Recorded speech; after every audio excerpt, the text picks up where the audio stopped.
Ugh, really, Will? Another sky replacement video? There's like a million of them on YouTube. Can't you do something different? But if this is your first sky replacement video, then today we're gonna go over a quick and easy way to replace skies in your pictures. Let's get started.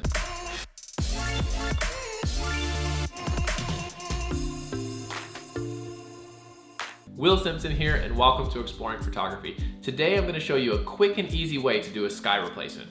Now it's going to be a little bit different because a lot of times you see sky replacements that are perfectly matched or the edit is already done.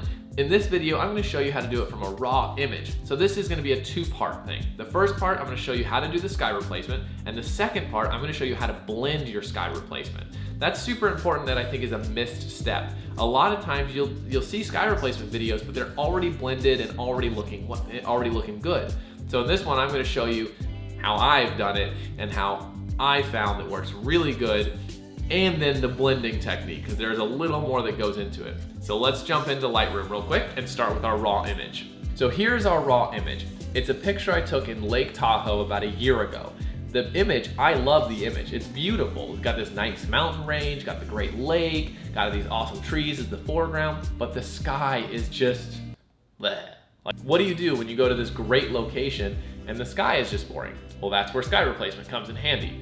So the first thing you want to do is you want to do a basic touch-up. So I did the lens corrections, but the sky is quite bright, so we're going to just darken the image a little, and then we're going to drop the highlights, we're going to up the shadows a little, we're going to set our white and black points by pressing Option and then clicking the slider and sliding it until we see white right there, and then we'll click the slider on the blacks, set the black point right there, and there we go. Now we've done the basic touch-up. So now let's take it into Photoshop and replace the sky.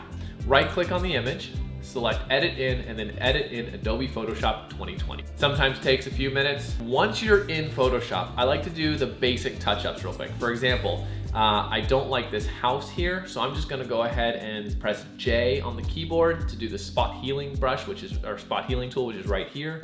And I'm just gonna make the brush a little bigger by using the left and right brackets. And I'm just gonna take that out.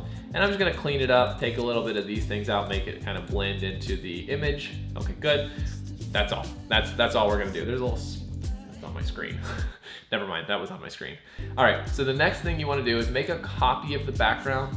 This is just a habit I'm into, making a copy just in case I need to backtrack. So Command J to make a copy of the layer. And then we are going to bring in our sky. But before we do that, let's look at the image. Where is the sun? That's right, the sun is on the left side. So we need a sky that works for the sun, the light being on the left side. If you put a sky in there that the sun is on the right side, it's not gonna look right because the natural sun is coming from the left. So we want a sky that the sun is on the left side of the image. So let's pull in our sky. And here we go. Let's drop it on there. Okay, good. Now, what did I just say? We want the sun on the left side, but this is on the right side, Will. What? That's not right. Aha, but a trick. So let's right click on it and go flip horizontal. Boom, sun is on the left side now, and it works for our image. So while we're in this screen, we're gonna make it much bigger. And we're gonna position the sky right on the horizon, so right at the mountain line. And I don't want this yellow here, so I'm gonna slide it over just until it's almost gone. And I think that's good. Press Enter. And then we're going to, with the sky selected, hit Command J to make a copy of it. With the copy selected, press Command T, which puts you in the transform frame so you can move it around and adjust it. Right click on it, flip vertical. And then while holding the Shift key, drag that down. This will keep the image from moving out of alignment with the other image. Drag it down until you get it even, like a mirror image. So you want to connect them right at the bottom and let it go. Press Enter. If you need to adjust it, like you don't get it exact, you can press Command T again with the copy selected and you can move it all around. Once you get it to the right spot, like that purple line means they're aligned in the middle. Once you get it there, press Enter. And then we're gonna merge the layers just so it's one layer. So click the copy, press Shift and click the Sky 1. Right click on it, scroll down to merge layers, and boom, now you have one layer. The next step is the magic blend mode. With the sky selected, click normal and scroll down to multiply. This is the magic blend mode that just blends this layer with the actual picture, and it makes it a lot nicer. But you might be thinking, well, that looks like crap. And yes, you're right, it does look like crap, but we're not done. The next step, what we're gonna do is we're gonna create a mask on the sky, and that's simply by clicking the square here with the circle. The reason we're doing that, we're not gonna use it just yet, but the reason we're doing that is because we're gonna make a selection and it just saves a little bit of time. So then turn off the sky layer by clicking the eye here. Select layer 1, the one right below it, and then select the quick selection tool by pressing W on the keyboard or this tool up here. Once that's selected, let's select the sky. Now, if your sky is pretty even like this, then it's very easy to select it. If it's not, a little quick technique that I found, if you go down here to the little circle, go to brightness and contrast, then up the contrast, it kind of makes the lines between the mountain and the sky a lot harsher, and then your quick selection tool works better. So once you've done that, select the layer again, and then make the selection. It should be totally fine. Once that's done, right click on the selection, select inverse, so you actually have the foreground now selected. Once you've made your selection, you can drag the brightness and contrast to the trash and get rid of it.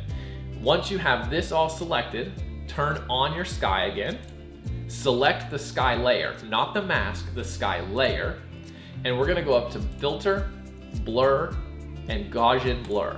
And we're gonna really blur the crap out of it because we just want the color. We want none of the texture in the foreground. So I'm gonna do 150 because that looks good. If you do less, you see all the texture. And the water is textured, so it wouldn't be reflecting it that well. So we just want the color, the natural look that the reflection would give, which is quite a bit of blur, and that looks good. So let's press OK. And then if you press Command D, you deselect. So that looks pretty good, but it's still quite harsh on the ground. So Command Z will take you back a step. And since we just deselected the selection, it'll give us that same selection back. You don't actually have to press Command D to deselect it. I just did that to show you the harshness. All right, so now press the mask layer, B on your keyboard for brush. You can press Control and Alt, and then click left and right to increase the brush size. Make sure your white is the foreground, or make sure this is white and black. You want black as the foreground, so press X to toggle. If they're not white and black, you can press D to reset them.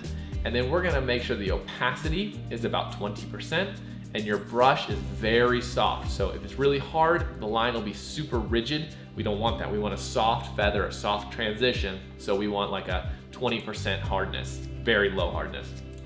And then we're going to brush over this selection.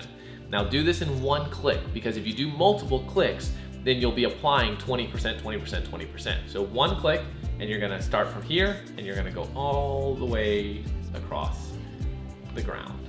And you're really gonna make it nice. And there you go. Now I think I'm gonna take it a little bit off these trees here, so I'm gonna click and brush all over the foreground again, but I'm gonna leave it a little bit harsh up on the mountains. Perfect, okay good. Once done, press Command D.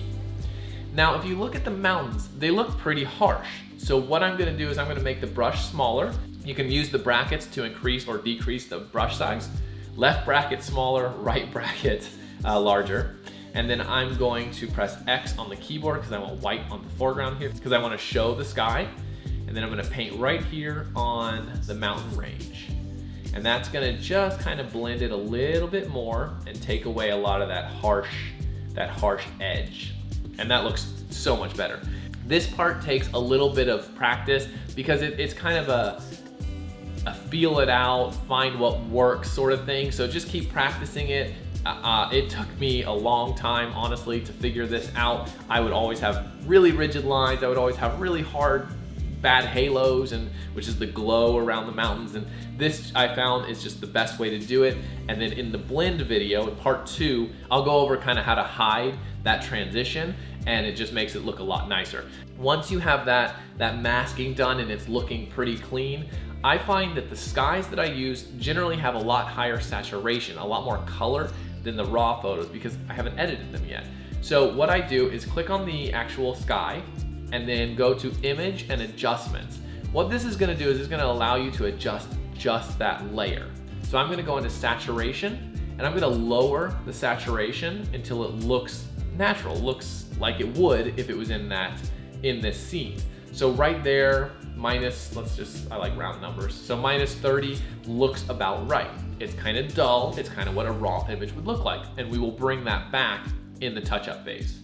Press OK, and boom, there you go. You have now just replaced a sky. It looks natural, it looks good, and in part 2, we're gonna go over how to blend it and make it look really nice and natural. And yeah, so that wraps up how to do a quick and easy sky replacement. And you can use this technique on almost any photo, but it does make it easier if the sky matches the photo. So just think with that when you're doing sky replacement. And it does take practice. So do multiple ones, you know, don't be afraid to mess up and just keep doing them over and over and over and you'll eventually get it. So that wraps up the sky replacement and part 1 of this video series. I hope you enjoyed it. Give it a like.